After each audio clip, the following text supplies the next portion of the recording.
Moving on to our relationship segment. Are you in a relationship and you're not exactly sure the fates of your relationship at the moment? This discussion is definitely for you.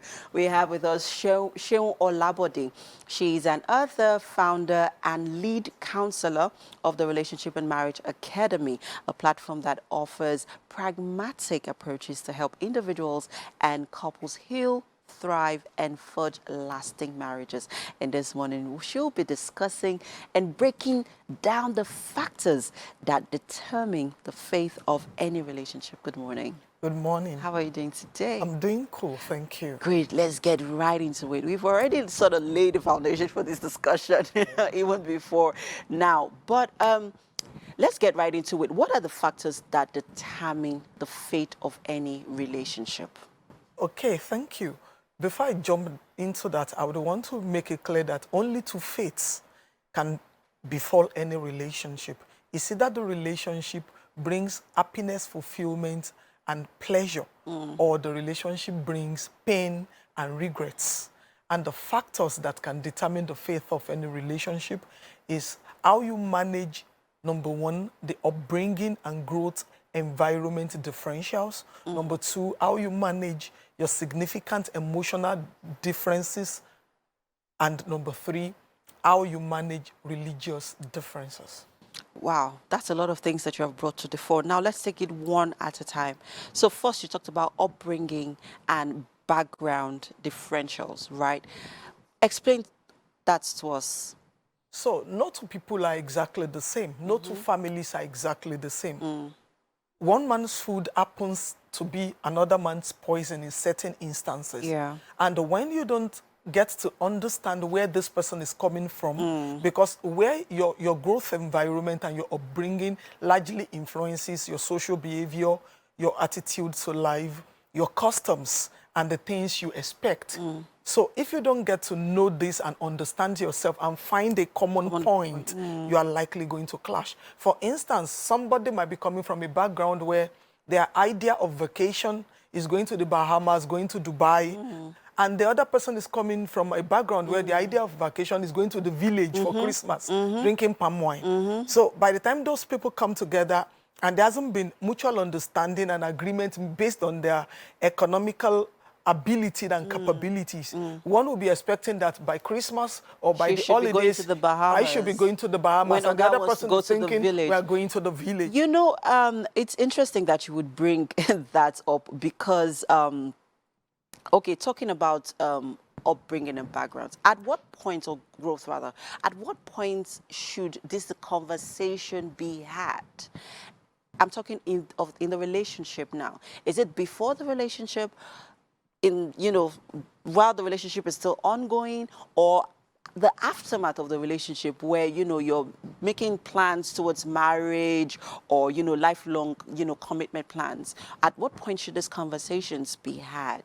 Yeah, I think it's best had once you're beginning to note that the friendship you are having with this person is going beyond the ordinary familiar relationship or friendship. There is this cordiality you have with people around you. Yeah. Once you're beginning to pick that this person wants more than cordial relationship or friendship with you, you need to start asking questions so that you don't have invested emotions only to get heartbroken.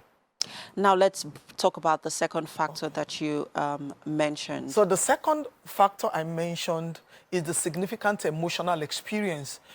The things we go through in life influences how we relate in marriages and emotional relationships. So if you're somebody especially during childhood. Yeah. So if you've been either abused before, if you've been emotionally damaged, or if you've endured a heartbreak before, it's likely that you would have made certain conclusions or deductions consciously or subconsciously, and that can affect how available and how sincere you are in the next relationship. Okay. So maybe somebody broke your heart after you've been totally open and sincere with the person, or somebody used a past that you confided in them against you. In the future, you are likely to be more careful, less trusting when you enter that relationship. And that does not mean that the other person will do what this past person did to you. So you might be doing the new person an injustice. Justice, right. And if the other person is beginning to sense that you are not being open and loving to them as they are to you, it can bring a strain in the relationship. You know, this factor that you have just raised is pretty, it's also very critical. I mean, I think it's very, very important. And a lot of people, you know, just keep carrying on their baggages from one relationship to the next. And they don't know that they have this, you know, emotional baggage that they're carrying. Let's talk about identifying these emotional issues and how one can deal with them, you know, even before getting into the next relationship. So what I tell people as a counselor, when I counsel them at Rama, what I tell people is that even if you've only been in one relationship and the relationship goes south, for everything that doesn't work out in the relationship, two people are guilty.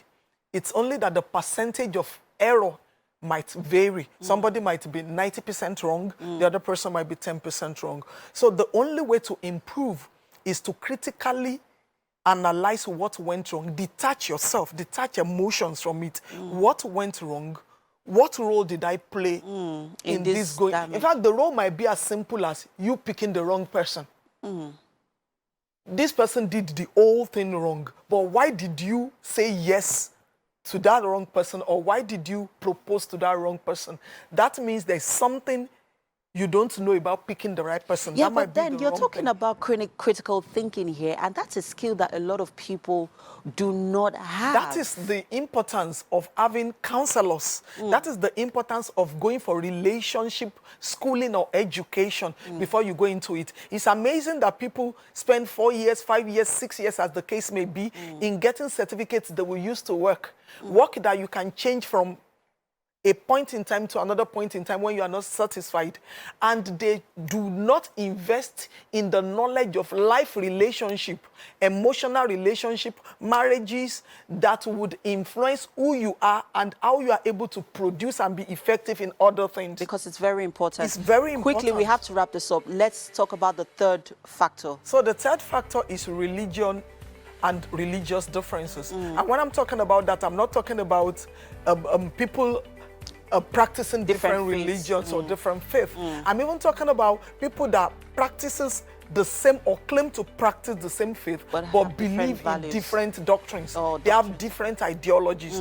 There are some faith that will claim that the way you look like an unbeliever in your appearance. You will claim the same faith, but according to their doctrine, you are an unbeliever. Okay. So it's amazing amazing that some people would, for instance, now you belong to a faith. You know what? This conversation, we cannot exhaust it right here. So what I tell people is that look for someone that believes in your ideologies and doctrine. On that note, you have to go. Look for people that believe in your ideologies. So thank you so much. Don't create problem for anybody. Has been so insightful. Thank you so much. You're welcome. A quick break now. You're welcome. It is the top of the hour. Wake Up Nigeria continues shortly. Please stay with us.